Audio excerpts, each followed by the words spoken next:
Bismillahirrahmanirrahim. Assalamualaikum warahmatullahi wabarakatuh. Alhamdulillahi rabbil alamin. Wahdahu salatu wassalamu ala asyrafil anbiya'i wal mursalin wa ala alihi wa sahbihi wa sallim ajma'in, amma ba'du. Qala Allah ta'ala fil Qur'anil Karim, a'udzu billahi minasy syaithanir rajim. Bismillahirrahmanirrahim. Qulillahumma malikal mulki tu'til mulka man tasha wa tanzi'ul mulka man tasha wa tu'izzu man tasha wa tudhillu man tasha bi yadikal khair innaka ala kulli syai'in qadir. Shadaqallahul azim.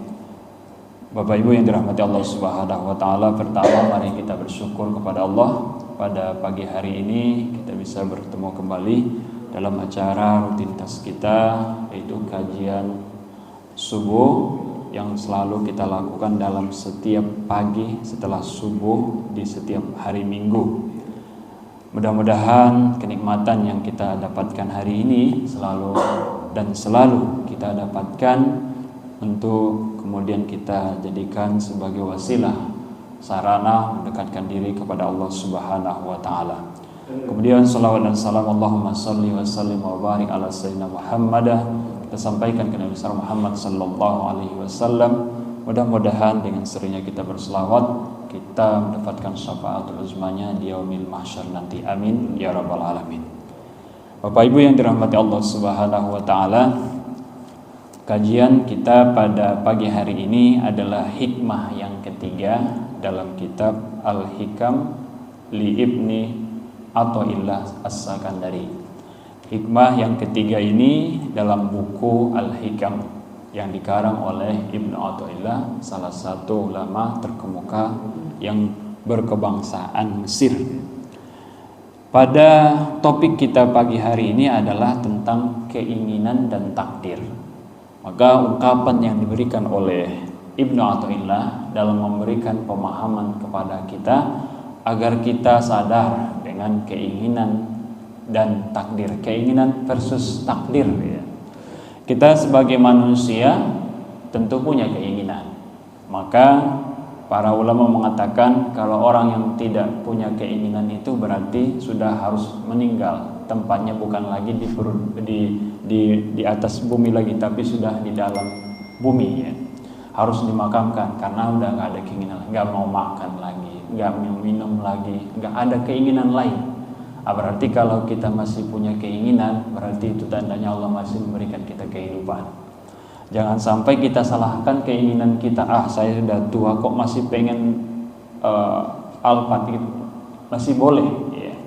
Tapi tidak boleh keterlaluan ya, sesuai dengan kegunaannya saja. Kita kita sudah punya rumah, kemudian kita masih mau punya rumah lagi itu boleh, tapi tidak boleh terlaluan. Namun di balik itu juga keinginan kita itu sudah tidak terlalu terlaksana karena Allah Subhanahu wa taala sudah menentukan sebelumnya apa saja yang akan kita dapatkan, dan itulah yang disebut dengan takdir. Pada zaman azali jauh sebelum kita diciptakan 50.000 tahun sebelumnya kita sudah ditentukan takdirnya. Dan dalam sebuah hadis dikatakan bahwa ada takdir itu juga yang ditentukan pada saat kita dalam kandungan ibu kita, yaitu 40 hari ketiga dalam proses penciptaan kita di dalam perut ibu kita. Disitulah ditentukan sekalian dengan peniupan ruh sekaligus dengan penentuan takdir kita, seperti jodoh, kematian, bahagia atau sengsara, dan itu ada harta ya, dan seterusnya. Nah itu yang menjadi ketentuan yang kita sebut dengan takdir.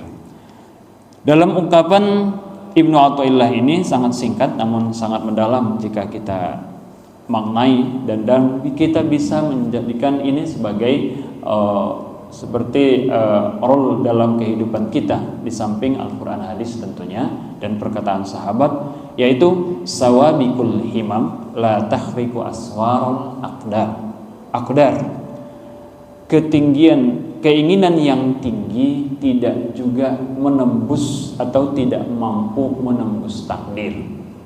Jadi tadi sudah saya ambil sebuah pendahuluan bahwasanya di awal tadi saya sebutkan bahwasanya memang kita punya keinginan, tapi Allah lah yang menentukan. Kalimat menentukan itulah yang disebut dengan takdir, yang Allah sudah tentukan yang disebut dengan qada. Takdir adalah implementasi dari qada itu. Qada itu adalah penghukuman atau planning atau yang akan terjadi pada diri kita. Kemudian takdir adalah pelaksanaan yang akan terjadi yang sudah ditentukan tadi. Maka disebut dengan qada dan qadar.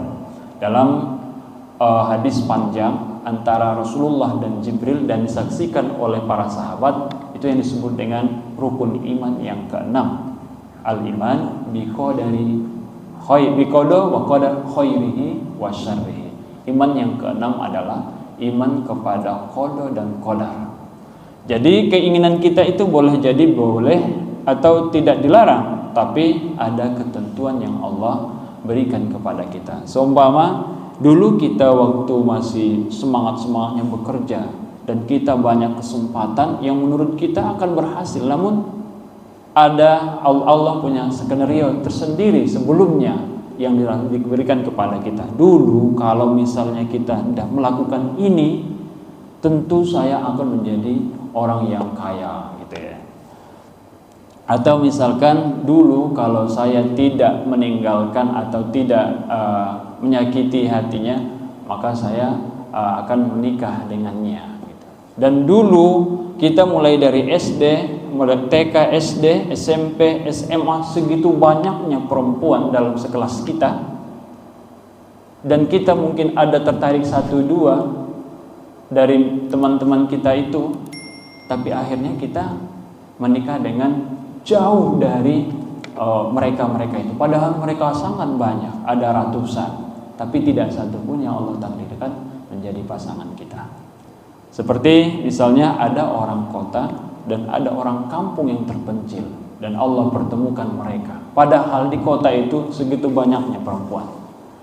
Kenapa harus ke kampung yang sangat terpencil? Nah, itu adalah takdir. Betapa pergaulannya di kota itu sudah lumayan bagus dan dia sudah punya kenalan yang bagus, tapi ternyata Allah tidak takdirkan. 2, 3 tahun, 4 tahun mereka sudah kenal, tapi mereka akhirnya tidak menikah. Begitu juga pengalaman-pengalaman yang lain yang mungkin Bapak Ibu rasakan selama hidup ini.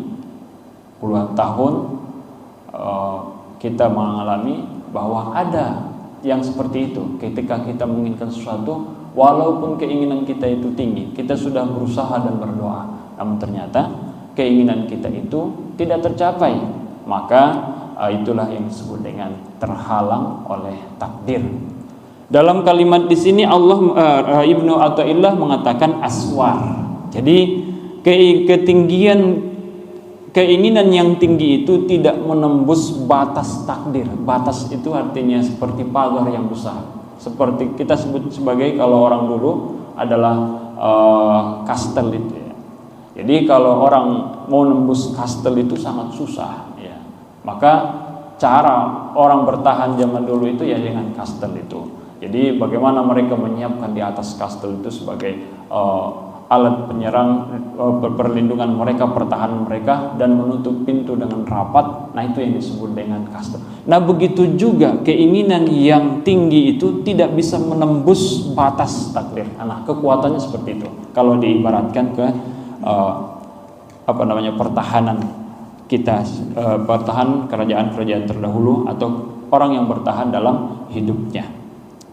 Hadhil hikmah zailun wa tatimmatun lil hikmatil lati qablaha. Jadi hikmah yang ketiga ini adalah sebagai penyempurna untuk hikmah yang sudah lewat kemarin. Ada hikmah 1, hikmah 2 yang sudah kita sama-sama diskusikan. Yang pertama adalah tentang roja, harapan. Di hikmah pertama itu kita diajarkan tentang harapan, bahwa harapan yang dimaksud adalah bahwa seorang yang sudah ahli maksiat seharusnya tidak putus harapannya untuk diampuni oleh Allah. Karena dalam teorinya itu, apa yang kita lakukan itu mengakibatkan putus harapan. Jadi seseorang yang ahli maksiat akhirnya putus harapannya. Ya, saya nggak akan diampuni oleh Allah. Ya, saya akan menjadi ahli surga, ahli neraka ini karena saya ahli maksiat, suka menipu dan seterusnya.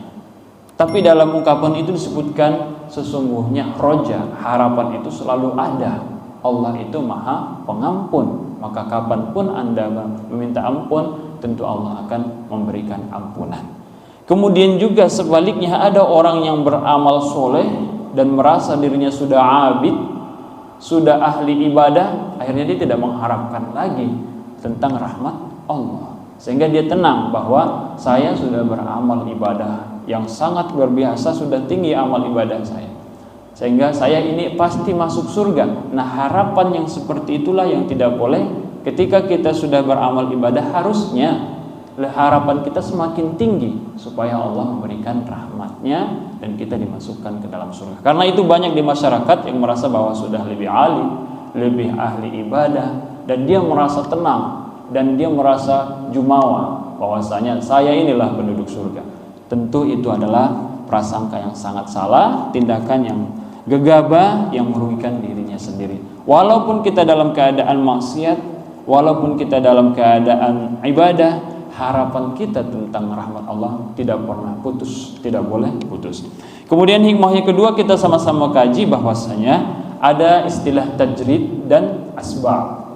Seseorang yang sudah ditentukan oleh Allah sebagai tajrid, artinya tidak perlu berusaha, tapi Allah akan berikan kecukupan. Bisa lebih sederhana, setelah kita bekerja keras dan seterusnya, akhirnya kita diberikan kecukupan harta yang berlimpah. Maka di saat itu kita harus mempergunakan kesempatan yang ada untuk lebih beramal ibadah.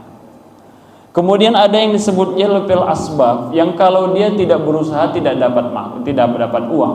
Kalau dia tidak berusaha tidak bisa makan. Maka bagaimana cara untuk beribadah kepada Allah? Tentu dengan niatnya yang baik itu.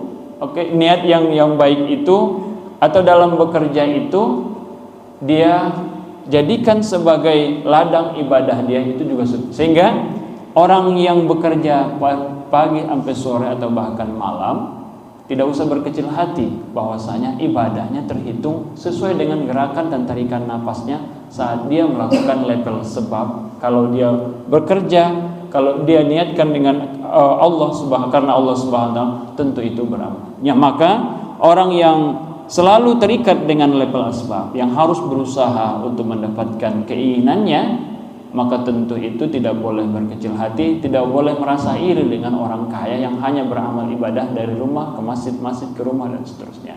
Jadi orang kaya juga tidak boleh merasa jumawa bahwasanya inilah keberhasilan saya dan ini lebih utama dari yang lain, saya tinggal beramal, tentu saya ibadahnya lebih tinggi. Itulah yang tidak boleh. Kemudian juga seorang yang miskin juga tidak boleh berkecil hati bahwa ladang ibadah itu bisa dilakukan melalui cara apapun yang dia lakukan. Kalau dikerjakan dengan niat karena Allah, maka dia disebut dengan ibadah juga. Maka tidak ada level kalau orang yang sudah cukup kemudian ibadah masjid, rumah masjid, tidak ada level yang membedakan. Itu adalah level namanya aja. Maka nanti akan salah jika orang yang sudah berkecukupan tapi tidak melakukan ibadah. Dia sulit untuk mempertanggungjawabkan. Kenapa? Karena Allah sudah memberikan rezeki yang cukup tapi tidak beribadah. Ada juga sebaliknya, orang miskin juga akan disalahkan jika dia sudah tidak punya kecukupan tapi dia beribadah, akhirnya kewajibannya terbengkalai. Nah, itu akan dipertanggungjawabkan olehnya di hari kiamat nanti. Bapak Ibu yang dirahmati Allah Subhanahu wa taala. Nah, untuk hikmah yang ketiga ini adalah keinginan yang muncul dalam diri kita walaupun setinggi langit tapi masih dibatasi oleh Allah dengan takdir. Dalam membahas qada dan takdir ini ada tiga pemikiran besar ya. Yang pertama adalah Jabariyah, yang kedua Asy'ariyah, dan yang ketiga adalah Qadariyah, Mu'tazilah.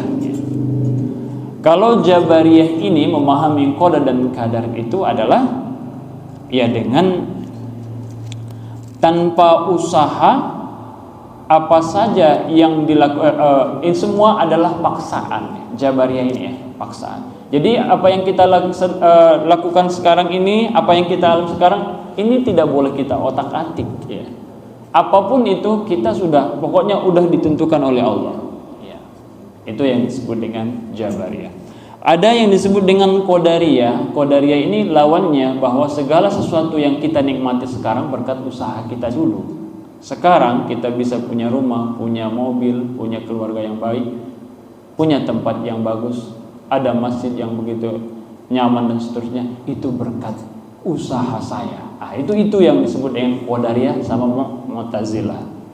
Namun ada golongan yang di tengah, yang menengahi antara Jabariyah dan Qadariyah Mu'tazilah tadi, yaitu Asy'ariyah, yang berpaham Asy'ari, yaitu yang memadukan antara kehendak Allah Subhanahu wa taala, qudrat Allah Subhanahu wa taala dengan usaha yang dilakukan olehnya. Misalnya, dia mendapatkan rumah yang bagus itu karena dia berusaha, tapi tentu karena sudah ditakdirkan oleh Allah.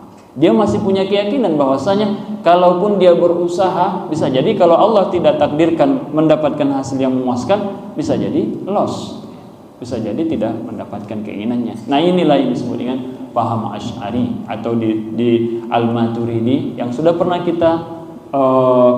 kita kaji waktu dulu di awal-awal, yaitu tentang sifat 20 itu adalah metode Asy'ari. Ya, metode yang sangat aman untuk mengenal Allah, yaitu metode Asy'ari, dan sepakat para ulama seluruh dunia, semayoritas ulama sepakat bahwa metode yang paling bagus untuk ma'rifatullah adalah dengan sifat 20 itu. Adapun metode-metode lain yang meskipun dia mengakui bahwa itulah metode yang lurus, tapi menurut mayoritas ulama Asy'ari adalah metode yang paling bagus untuk mengenal Allah, yang paling aman, sehingga kita tidak termasuk syirik nanti di ujungnya. Bapak Ibu yang dirahmati Allah Subhanahu wa taala. Jadi kemudian apa maksud daripada ungkapan ini? Seberapa besar pun keinginan kita dalam segala usaha kita, kama tuhibbu ikdah kama tuhib wabhas anin nata'is kama tasha wa marisil asbab fi alimha alladhi aqamaqallahu fi jahid istita'atak walakin fal ta'lam anna al-asbab allati tata'amal ma'aha mahma kanat zata mawdu' wa fa'aliyah fima yabdulak tatahawwal ila wahiri mayyita in hiya aradat qada Allah. Jadi kita itu dipersilahkan untuk menginginkan apapun yang kita inginkan, tentu selama itu baik. Namun seberapa besar pun usaha yang kita lakukan, berbagai upaya yang kita lakukan untuk mendapatkan keinginan itu, dalam hati kita harus ada satu pikiran bahwasanya kita itu harus mengakui kalau nanti tidak berhasil, berarti Allah sudah mentakdirkan yang lain. Kemudian di dalam masalah takdir ini atau keberhasilan itu ada macam-macamnya. Ada yang disebut dengan mukjizat, ada yang disebut dengan karomah, ada maunah, ada istidraj. Bagaimana ini bisa dilakukan? Tentang keinginan yang tinggi ini kemudian dikabulkan oleh Allah ada banyak macamnya. Seperti nabi-nabi kita, salah satunya adalah Nabi Muhammad SAW. Ketika air itu sangat sedikit dan para sahabat ingin melakukan wudhu dan seterusnya, maka dengan izin Allah, setelah beliau berkonsultasi dengan malaikat Jibril, maka air bisa memancar dari telunjuk Nabi Muhammad dari jari Nabi Muhammad SAW. Kemudian juga ketika kaum kafir Quraisy menguji Rasulullah, kalaulah engkau wahai Nabi memang betul utusan Allah, kami punya permintaan, belahlah dulu rembulan. Disuruh belah. Rasulullah SAW tidak langsung mengabulkan atau tidak langsung menjawab. Dia bertanya kepada malaikat, apakah ini mungkin? Ya, gitu. Nah, Jadi setelah itu mungkin, maka dengan keinginan yang kuat, dengan niat Rasulullah untuk memberikan kepercayaan kepada para kafir Quraisy saat itu, maka dengan izin Allah rembulan terbelah dua. Nah, keinginan yang kuat ini muncul yang disebut dengan usaha dan doa. Karena kita punya keinginan yang kuat, muncullah usaha dan doa. Namun setelah kita lakukan pun usaha dan doa, bisa jadi keinginan kita itu tidak berhasil.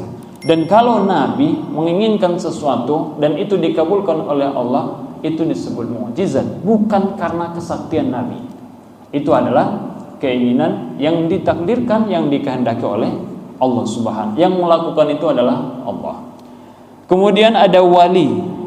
Wali ini yang takut kepada Allah Subhanahu wa taala. Yang terkadang di antara kita itu ada yang disebut dengan wali. Tapi walinya ada tingkatannya. Yang merasa dirinya itu hina, kemudian dia hanya hamba Allah, tidak merasa congkak dan seterusnya, para ulama mengatakan itu juga disebut dengan wali. Ya. Beda dengan wali istilah kita. Ya. Kemudian itu disebut dengan karomah. Wali itu ketika dia melakukan sesuatu, dia meminta kepada Allah Subhanahu wa taala, maka dia bisa melakukannya padahal dia sebagai manusia yang terbatas, maka itu disebut dengan karomah. Kemudian ada orang soleh yang beramal ibadah yang ikhlas, maka dia melakukan sesuatu yang mustahil dilakukan oleh manusia yang lain, maka itu disebut dengan ma'unah. Kalau tadi Nabi itu ya yang khariqul adah, yang sesuai sesuai daripada kebiasaan, seperti Nabi Ibrahim yang harusnya api itu membakar kulit, tapi akhirnya tidak. Itu mukjizat ya. Kemudian ada namanya istidraj. Istidraj ini adalah, ini kadang-kadang yang kadang kita tidak sadar bahwa ada yang disebut dengan istidraj. Orang yang fasik, orang yang tidak mengenal Allah, orang yang jarang sholat, kemudian dia meminta sesuatu dan dikabulkan. Itu namanya istidraj.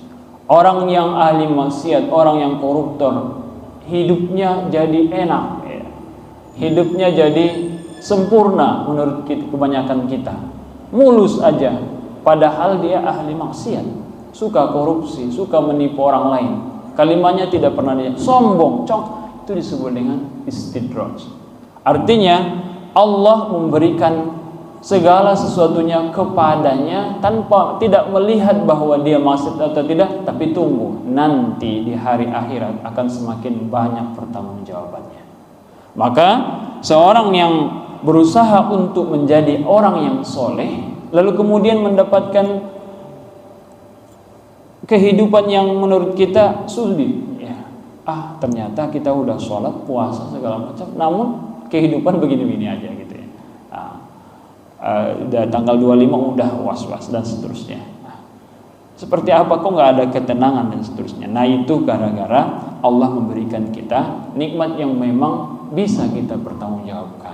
Karena kita sudah banyak maksiatnya, sudah banyak kesalahan yang kita ketahui maupun yang tidak kita ketahui. Jangan ditambah dengan nikmat yang lain lagi, karena lebih banyak nanti pertanggungjawaban kita. Itu sesungguhnya pertolongan Allah. Maka dalam pembahasan qada dan qadar ini, apa yang datang dari Allah itu sebenarnya semuanya baik. Itu perlu kita garis bawahi.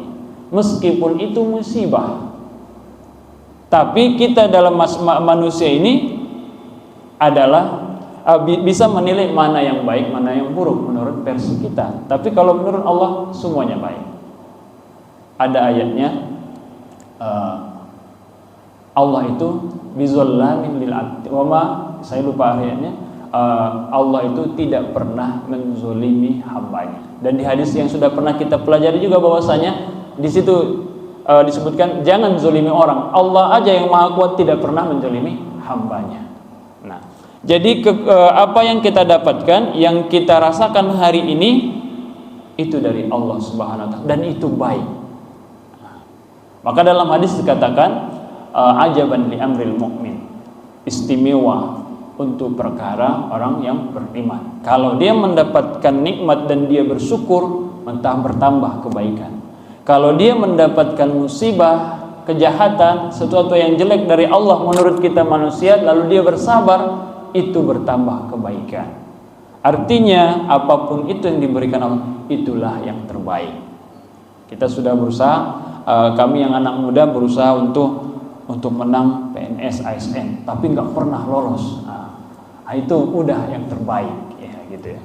Karena bisa jadi nanti ada kemungkinan lain dan seterusnya. Bisa jadi karena usaha dan doa yang kurang, tapi bisa jadi walaupun itu sudah maksimal, jangan berkecil hati bahwa itulah yang terbaik. Bahwa sesungguhnya pernah dan sering kita rasakan bahwasanya yang kita dapatkan hari ini, setelah kita pikir-pikir, inilah yang terbaik. Coba kalau saya ke sana, coba kalau saya mendapatkan ini, wah tentu lebih gila lagi dan seterusnya. Begitu perasaan kita. Oh ternyata yang terbaik, walaupun pasangan kita itu ternyata di antara lain itu jelek, tapi kita alhamdulillah ternyata ini yang terbaik. Coba kalau yang cantik banget, wah masya Allah. Ekonomi yang sulit ini dengan belanja kecantikan itu sangat memberikan pusing kita ya, karena semakin cantik pasangan maka semakin banyak biayanya, gitu ya.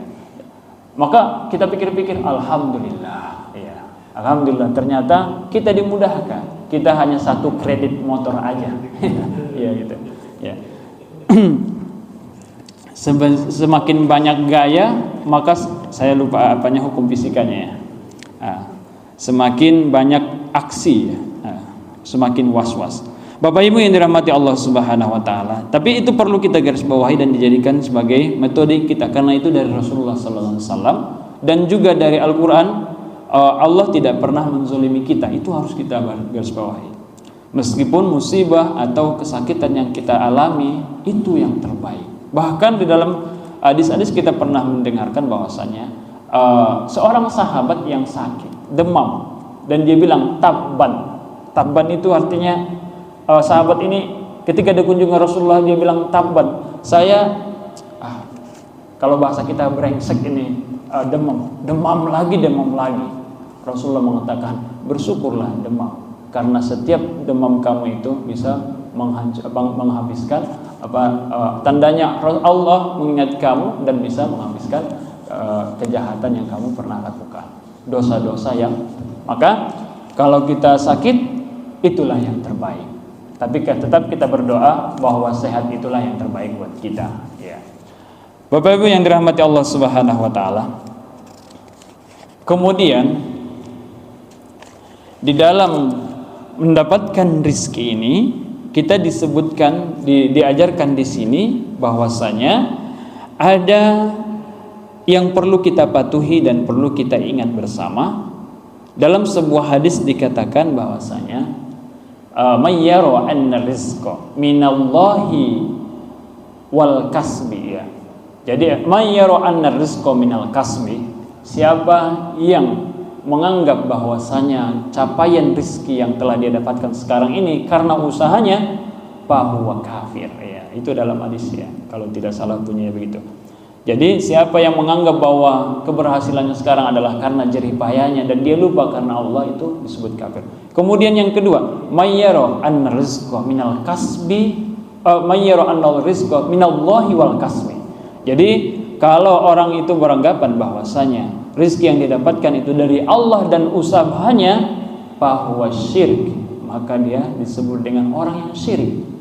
Jadi anggapan itu tidak boleh dua, ya. Harus tauhid, yaitu esa karena Allah Subhanahu. Pencapaian kita itu harus karena Allah. Semua kita dapatkan karena Allah. Apa yang kita alami karena Allah Subhanahu. Tidak boleh ada duanya. Kalau ada yang kedua seperti usaha, berkat usaha kita, itu disebut syirik. Yang ketiga, orang yang mendapatkan rizki, kemudian dia menganggap bahwa itu karena usahanya dan karena Allah, tapi dia tidak memberikan haknya, hak rizki itu.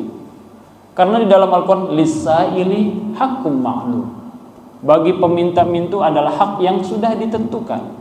Kalau kita punya duit, ada yang meminta-minta, dia sebenarnya sudah punya hak dalam diri kita.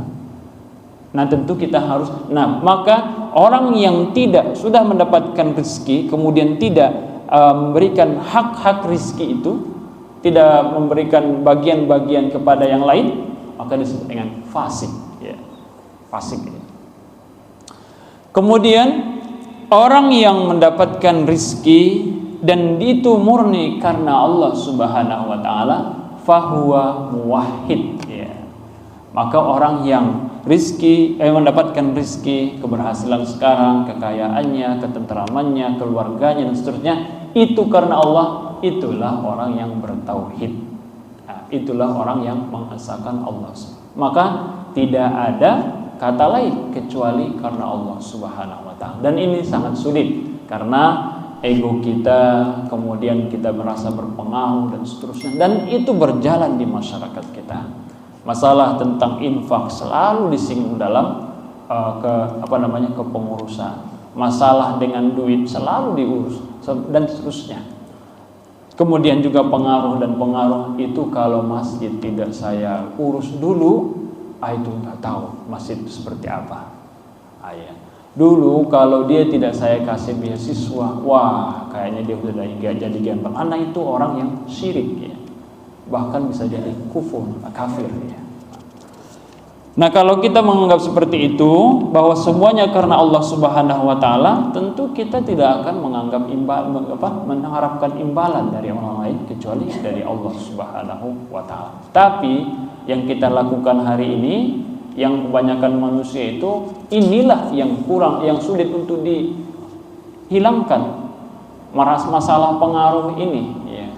Masalah pengaruh ini sulit untuk dihilangkan. Maka dari kajian hari ini, ya, tentu sebuah usaha buat kita. Mudah-mudahan kita bisa bulatkan hati kita, kemudian raga kita ikhlaskan. Oh, ternyata pencapaian yang selama ini saya lakukan karena Allah Subhanahu wa taala. Kemudian dalam menjelaskan tentang sawabikul himam, la tahriku aswarul aqdar, ini adalah bahwa Ibnu Athaillah menjelaskan tentang keinginan yang kuat itu juga ada batasnya, ya, ada batasnya. Ada batasnya karena seseorang menganggap bahwa ada sebab berarti ada akibat. Tapi ternyata terkadang ada sebab, tidak juga ada akibat, ya, gitu. Kemudian ada akibat, belum tentu ada sebab, gitu. Ada, Allah menciptakan itu semuanya ada. Allah menciptakan semua. Seperti misalnya Allah menciptakan manusia. Pertanyaannya, siapa yang menciptakan Allah? Allah itu tercipta tanpa sebab. Tapi kalau kita tercipta karena sebab dan akibat. Nah, gitu. Maka dalam teorinya bahwasanya dikatakan sebab itu adalah khodamun. Khodam itu adalah pembantunya takdir, ya. Al-asbab khodamun li aqdarillah. Sebab itu adalah bukan jin khodam, tapi pembantu, ya, pembantu. Artinya untuk agar kita mendapatkan, misalnya kalau kita di sana ada kue, kita mengambil ke sana, mengambil itu adalah sebab. Kuenya mah sudah ada, rezeki kita itu sudah ditentukan, tapi kita harus mengambil. Meskipun para ulama membagi bahwa takdir itu ada dua. Ada takdir mu'allaq, ada takdir mubram. Takdir yang bisa diubah, takdir yang tidak bisa diubah. Dalam keseharian dan pengalaman kita, tentu kita sudah sama-sama merasakan. Kadang-kadang kita tidak melakukan apa-apa, rezeki itu datang sendiri. Itulah yang disebut dengan takdir mubram. Namun ulama sepakat bahwasanya yang disebut rezeki itu adalah apa yang kita dapatkan, dan itu Allah tentukan. Dan sebelumnya ada yang disebut dengan takdir kematian. Masalah kapan dia matinya itu terserah Allah. Namun mati itu hal yang mutlak, pasti manusia, itu disebut dengan takdir yang sudah ditentukan Allah Subhanahu wa taala. Berapa banyak orang yang berusaha agar dia tidak mati, sana kemari berobat segala macam, akhirnya mati juga. Kadang-kadang mati di jalan. Kadang-kadang mati di rumah sakit, kadang-kadang mati di rumah. Berobat karena keinginan yang kuat juga, tapi Allah tidak memberikan yang baik kepadanya atau tidak karena sudah ditentukan. Nah, begitu juga dengan motivasi. Terus, apakah kita harus berusaha? Tetap. Karena konsep berusaha itulah zohir. Ikhtiar itu adalah sesuatu tindakan yang zohir, yang nyata. Usaha kita itu. Adapun tawakal itu adalah amaliyah batin, hati kita. Jadi tidak bisa dibuat badan kita ini tawakal, akhirnya kita tidak berusaha. Itu metode yang salah. Maka tetap berusaha, tapi kita serahkan kepada Allah Subhanahu wa ta'ala. Maka itu perpaduan antara ikhtiar dan doa. Kemudian orang yang mengingkari sebab, nah ini nih, orang yang mengingkari sebab berarti itu disebut orang yang bodoh, bahwa jahil katanya. Jadi semua yang dilakukan, semua yang kita lakukan ini pasti ada sebabnya. Kemudian orang yang menyangka bahwa sesuatu yang dia dapatkan karena sebab, itu juga kebodohan, itu juga sebuah syirik ya. Karena ada seperti yang kita lakukan, yang kita kaji kemarin di hikmah kedua, bahwa ada orang yang mendapatkan rezeki nggak ada sebabnya, datang sendiri. Nah, dia penuh kecukupan, dan seterusnya ya. Nah, itu sebab. Sebab itu adalah sesuatu yang menjadi wasilah untuk mengantarkan kita kepada takdir. Maka para ulama juga menyimpulkan bahwasanya sesuatu rezeki yang kita dapatkan, yang sudah ditentukan Allah, akan diberikan kepada kita. Terkadang tidak pun kita usahakan datang, dan terkadang usaha itu, rezeki itu harus kita jemput. Maka kita ada konsepnya berusaha. Ibaratnya nih, kalau takdir yang ditentukan itu misalnya kita 1 triliun, ini nggak bisa diganggukan. Meskipun kita nggak berusaha dalam seumur hidup kita, mulai dari kita lahirkan sampai kita mati, itu sudah diberikan kepada kita 1 triliun. Kapanpun itu nanti Allah kasih sesuai kita ketika kita butuh dan seterusnya. Nah, ada juga rezeki yang memang kalau kita usahakan dan Allah berikan kesempatan 1 triliun misalnya, dan itu kita harus berusaha. Nah, ini tentang konsep takdir yang memang harus kita pahami, dan mungkin Bapak Ibu juga sudah lebih paham tentang konsep rezeki. Jangan sampai ada sebagian pemahaman bahwa kita ini disuruh untuk beribadah saja. Dia pahami dengan tekstual bahwasanya hanya ibadah, gak usah berusaha. Nah, maka ada yang sampai ngamar terus di kamar, ya nggak ngunci. Kemudian tiba-tiba dia didatangi jin, setan, ya. Sehingga begitu ketemu dengan orang, dia bisa membaca karakternya, membaca segala macamnya. Nah, itu tadi. Kalau Rasulullah itu bertanya kepada malaikat, kalau orang yang seperti ini bertanya kepada jin, bertanya kepada setan. Nah, maka tapi dia bisa mengetahui mana laptop yang hilang itu ya. Kalau misalkan kita kehilangan laptop, kita datang ke dia, tolong Tuan, saya minta saya minta di mana ya laptop saya hilangnya? Siapa yang ngambil? Dia menunduk sedikit. Oh, soalnya dia kasih tempat yang spesifik. Hati-hati. Bisa jadi itu adalah istidraj ya. Karena dia orang biasa dan belum tentu dia orang yang alim dan orang soleh, belum tentu wali. Dan wali dan orang soleh tidak mau yang begitu. Nah, wali dan orang soleh itu tidak mau, apalagi Nabi Muhammad Sallallahu Alaihi Wasallam atau nabi-nabi yang lain. Nah, itu. Jadi kalau kita punya misalnya, kan ada orang itu Bapak Ibu yang punya. Nah, ini ada orang yang teman istri saya juga yang sudah berhari-hari bertahun-tahun sakit, nggak bisa berdiri, sehingga karena dia sering sendiri, dia punya kemampuan untuk membaca orang lain. Nah, ini perlu harus hati-hati ya. Jangan sampai kita percaya dan kita percayakan untuk membaca hidup kita kepada orang yang begini. Bisa jadi kita musyrik, atau bisa jadi karena bisa jadi adalah istidraj, dan dia menggunakan atau meminta pertolongan, meminta rahasia dan seterusnya, bukan dari malaikat tapi dari setan atau dari jin. Bapak Ibu yang dirahmati Allah Subhanahu wa taala, ada banyak ayat yang menyinggung tentang ini. Misalnya seperti wa min ayatihi an taqumas samaa'u wal ardu bi amrihi. Sebagian dari ayat-ayatnya Allah Subhanahu wa taala bahwa Dia menciptakan langit dan bumi. Langit dengan tegak, bumi dengan hamparannya. Oke, dengan amri. Kemudian Dia menggerak-gerakkan semua yang ada di bumi ini tanpa satu pun yang bertabrakan. Maka nanti di hari akhirat para ulama mengatakan bahwa nanti beredarnya ini tidak lagi sempurna karena memang alam ini adalah baharu, maka akan ada akhirnya nanti saling bertabrakan dan seterusnya. Apakah ini ada kaitannya dengan gempa atau yang lainnya yang diprediksi oleh BMKG? Wallahu a'lam bishawab gitu. Kemudian dalam ayat lain disebutkan innallaha yumsikus samawati wal ard an tazula wala in zalata in amsakahuma min ahadin min ba'dih. Ada kata yumsik, Allah itu memegang penuh kendali langit dan bumi. Nah, itu perlu kita ini kan. Kemudian ada juga wa ayatul lahum anna hamalna zurriyatahum fil fulkil mashhun. Ayat. Jadi semua yang beredar-beredar ini adalah Allah Subhanahu wa taala selalu menguasainya, selalu bisa mengendalikannya, tidak pernah loss ya, tidak pernah loss.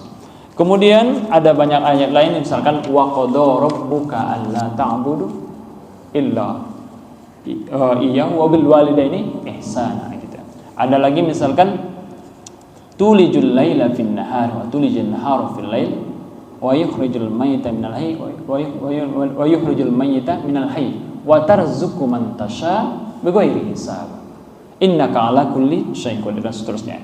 Jangan kita tidak boleh meragukan takdir yang Allah berikan kepada kita, dan kita harus juga merasakan bahwasanya segala takdir yang diberikan Allah itulah yang terbaik buat kita. Maka jika kita merasa atau di suatu waktu merasa bahwasanya kehidupan kita ini, nasib kita ini tidak sesuai dengan yang kita inginkan, sesungguhnya itulah yang terbaik. Karena kita harus yakini Al-Quran itu menjelaskan Allah yumsik, memegang penuh, yumsik, memegang erat itu kalimat itu, imsak, menahan, yumsik ya.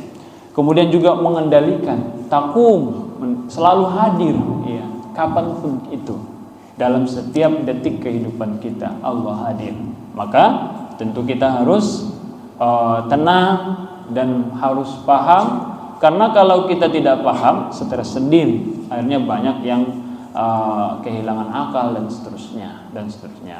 Kemudian juga kalau kita tidak sabar, sesungguhnya kejelekan yang sesuatu musibah yang Allah berikan itu memang sudah terjadi ya. Kalau kita tidak sabar tentu rugi dua kali ya. Maka biarlah rugi sekali, tapi ujungnya Allah berikan kita ganjaran, yaitu balasan orang-orang yang sabar. Tapi kalau kita tidak sabar, sudahlah kita ditimpa musibah, kemudian kita juga tidak termasuk orang yang sabar. Orang yang sabar akan Allah berikan kecukupan di dunia dan akhirat. Tapi orang yang tidak sabar, ya Allah berikan, apalagi nanti kita mengulik-ulik tentang peran kita dan seterusnya, apalagi kalimat-kalimat kotor segala macam, nah bertambah lagi kejahatan kita.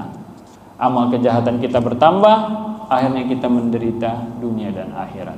Nah ini yang perlu kita garis bawahi dalam hikmah ketiga ini, bahwasanya sebesar apapun keinginan kita, baik ia dalam segi usaha, keluarga dan seterusnya, ada takdir yang sudah ditentukan. Jangan sampai kita sakit hati atau tidak merasa bahwa kita gagal, merasa menyalahkan diri dan seterusnya. Tapi itulah yang disebut dengan takdir yang Allah tentukan, dan Allah memberikan takdir itu semuanya baik. Namun kita manusialah yang membeda-bedakan mana takdir yang baik, mana yang buruk. Karena sejatinya kalau yang baik kita bersyukur itu berbuah baik, kalau yang jelek kita bersabar itu juga baik. Demikian sebagai pengantar untuk pagi ini tentang hikmah yang ketiga, yaitu keinginan yang tinggi tidak akan menembus batas takdir.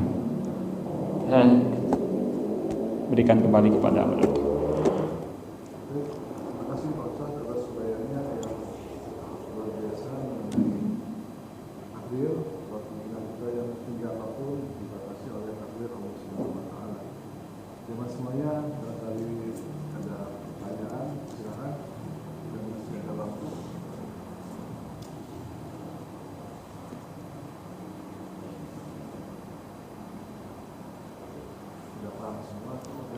Ayo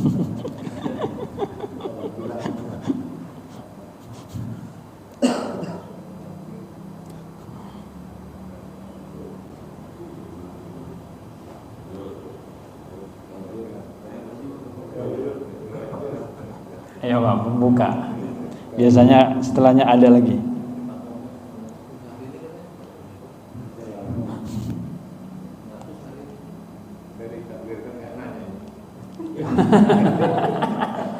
Semuanya baik ya.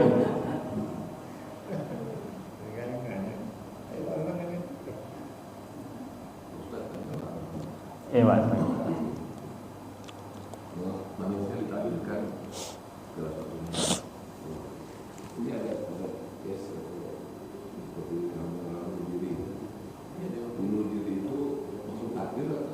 Iya. Iya, iya. Iya.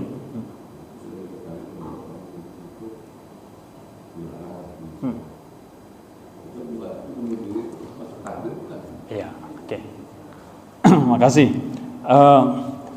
Ada kasus banyak ya Pak ya tentang bunuh diri, tapi begini Pak.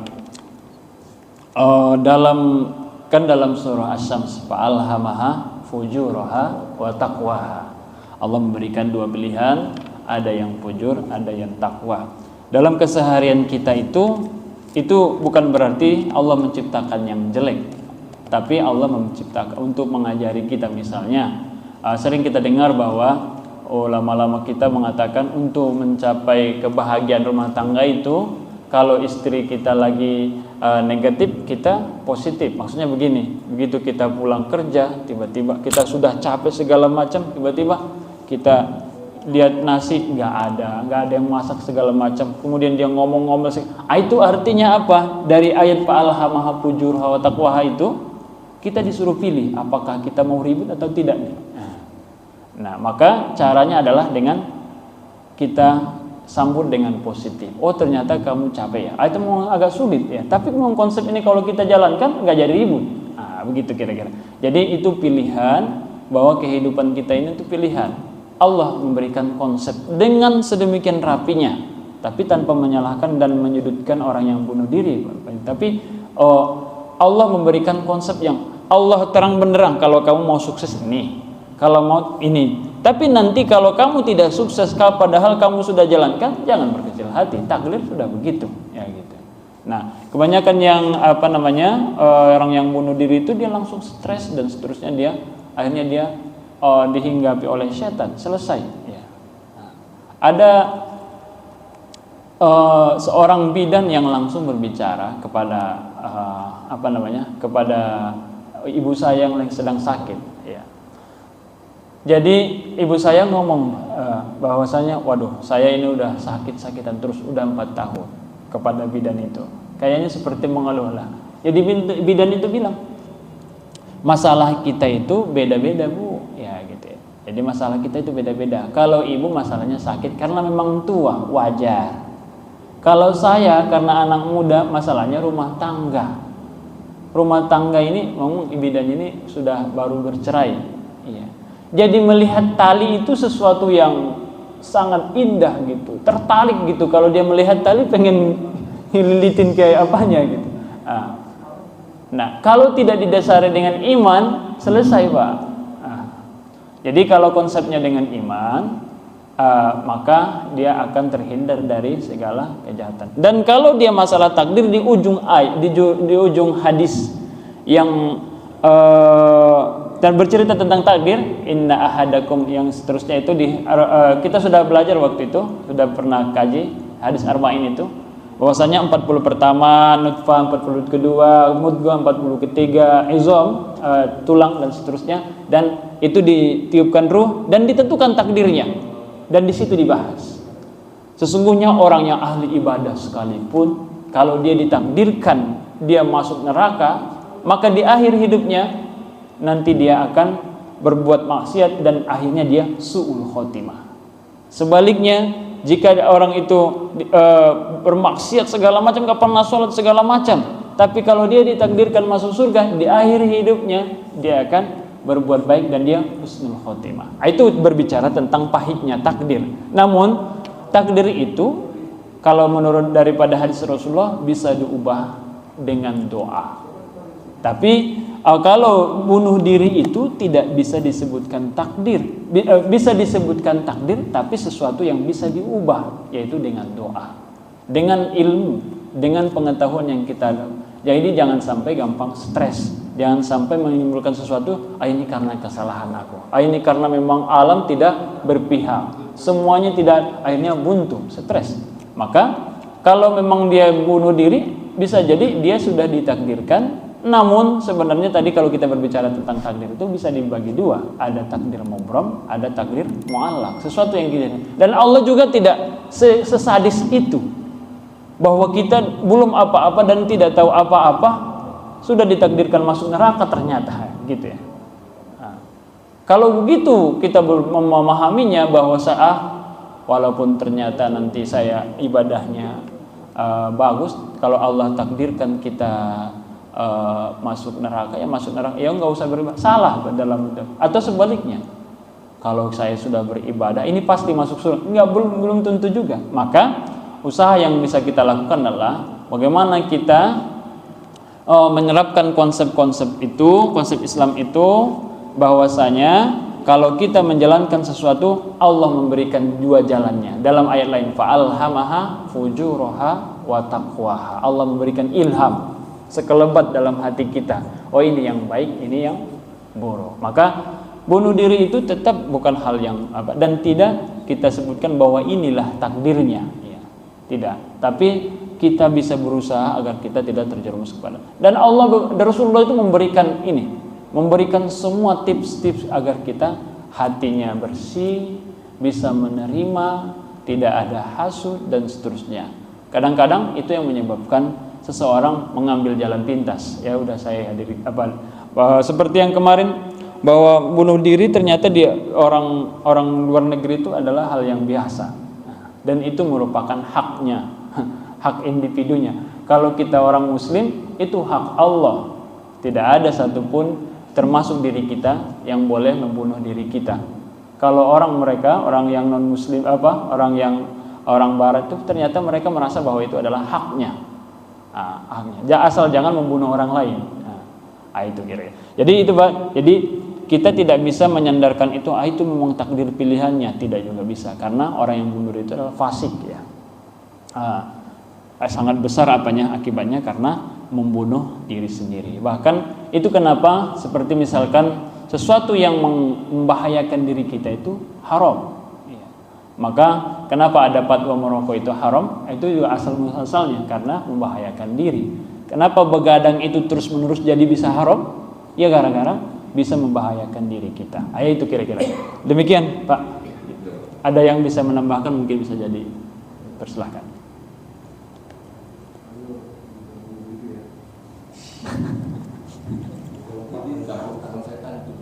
Iya, bisikan segala macam, ya.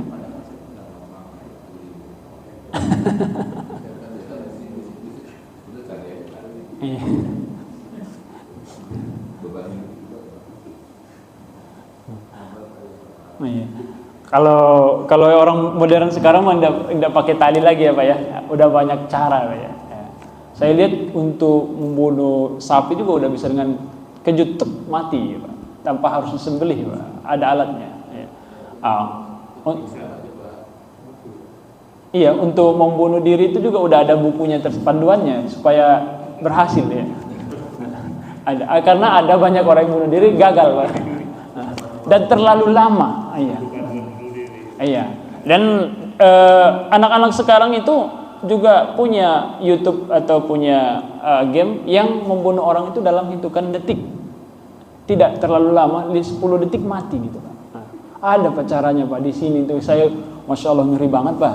Maka seperti kejadian kemarin, seperti begal yang jam 3 di Pondok Jalan Talas itu, Masya Allah, anak SMP Pak, tetangganya. Ternyata dihujam, orang berdua mereka dihujam 3 kali di belakang, 3 kali di depan. Gitu. Mereka cepat Pak, dan mereka tahu, alhamdulillah masih selamat sama orangnya. Tapi itu apa namanya? Ada tutorialnya sekarang, Pak, untuk bunuh diri yang cepat. Bukunya bagus. Nauzubillahi min dzalik ya. Itu udah mencobanya ya? Belum, Pak. Tapi rasa sakitnya sama kan dengan COVID? Oh iya tuh. Menurutnya kan cepat. Iya. Ini kan beres urusan. Kan masalah lepas dari fisik kan. Jangan kayu jangan. Enggak, itu menurut ini. Iya. Itu rasa sakit yang Bisa jadi mereka terinspirasi dari kalau memotong hewan kurban itu siapkan pisau yang tajam agar tidak menyakiti hewan kurban. Nah, mereka juga mungkin begitu. Iya. Kalau bunuh diri tradisional seperti gantung diri, tendang bangku itu kadang-kadang gagal. Ya. Diketahui sama tetangga kan. Ke IGD langsung. Iya.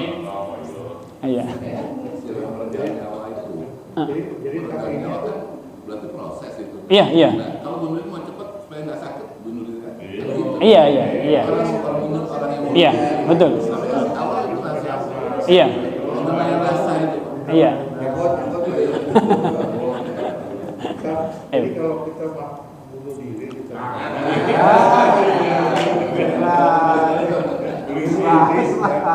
Dan obat itu sudah bunuh diri, tapi bunuh diri dia tidak mati. Jadi takdirnya dia tidak mati dalam satu sendirian, gitu ya. Iya. Jadi dia takdir tadi dia bunuh diri itu bukan takdirnya dia mati karena bunuh diri. Iya. Mungkin matinya dia ketabrak kereta atau gimana gitu ya. Iya. Jadi kembali lagi Pak Jo, hati-hati. Ayo.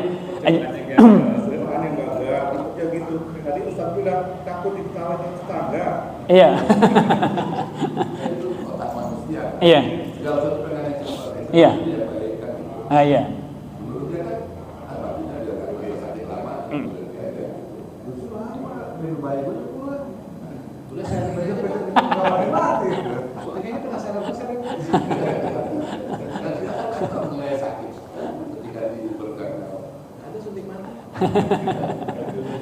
Makanya itu menurut manusia. Logikanya kan saya bunuh diri biar cepat lebih reaksikan tidur. Iya. Iya. Ya kan itu kalau dibahas ya kalau cepat kurang lupa pasti yang lama-lama banget. Seperti juga Berapa detik kan udah beres. Terima kasih. Sudah masuk, asal bisa layarnya. Mudah-mudahan ada manfaatnya bagi kita semua. Amin.